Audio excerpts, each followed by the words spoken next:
Assalamualaikum warahmatullahi wabarakatuh. Perkenalkan, nama saya Nurul Fitrianita. Kali ini saya akan menjelaskan sedikit materi yang berjudul K3.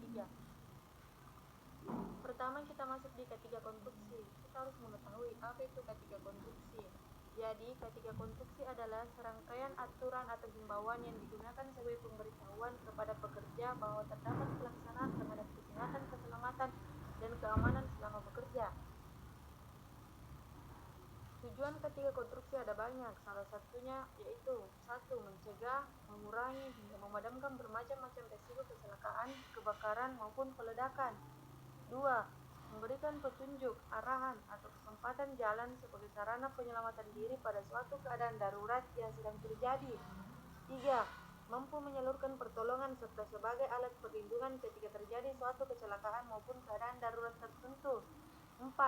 Melakukan pengendalian terhadap penyebarluasan kotoran, suhu, suara, angin, getaran, maupun faktor yang mempengaruhi lainnya.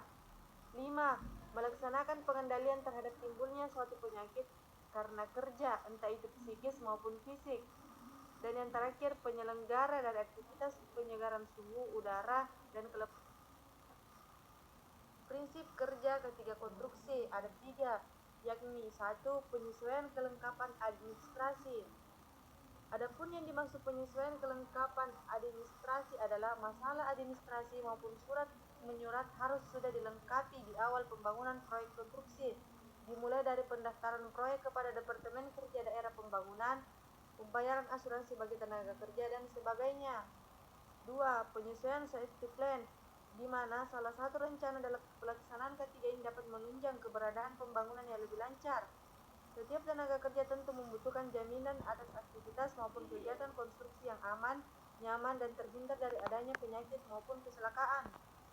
Dan yang terakhir, pelaksanaan serta pelatihan keamanan, kesehatan, dan keselamatan kerja, di mana prinsip ini dilaksanakan melalui kerjasama yang transparan dan saling mendukung pada safety plan dengan perusahaan terkait.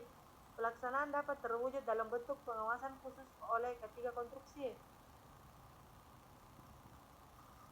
Kita masuk di perlengkapan dalam K3 konstruksi. Perlengkapan yang sesuai standar tentu akan menunjang keamanan yang lebih optimal. Setiap tenaga kerja dari K3 harus memenuhi kebutuhan perlengkapan di bawah ini, yakni bendera K3 yang dipasang selama aktivitas proses berjalan. 2. Sigboard K3 yang isinya rambu-rambu maupun slogan khusus yang perlu ditegakkan. 3. Kacamata safety dalam melindungi mata sebagai organ vital dalam bekerja di lokasi proyek. 4. Pelindung bagian wajah dari debu atau material berbahaya seperti masker atau face shield.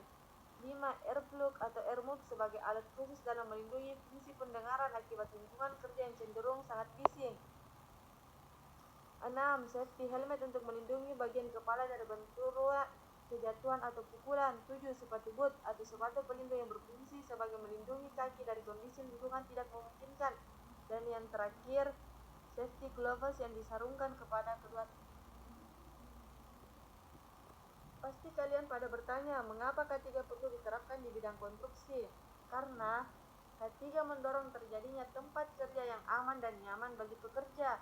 Hanya saja belum semua perusahaan mewajibkan standar peralatan K3 dan sistem manajemen K3. Pemerintah menekankan pentingnya mencegah kecelakaan kerja dalam proyek pembangunan infrastruktur.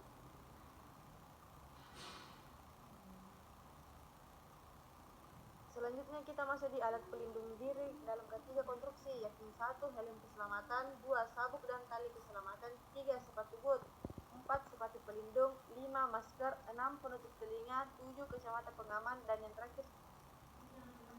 Hanya itulah yang bisa saya sampaikan, lebih dan kurang mohon dimaafkan. Assalamualaikum warahmatullahi wabarakatuh. Terima kasih.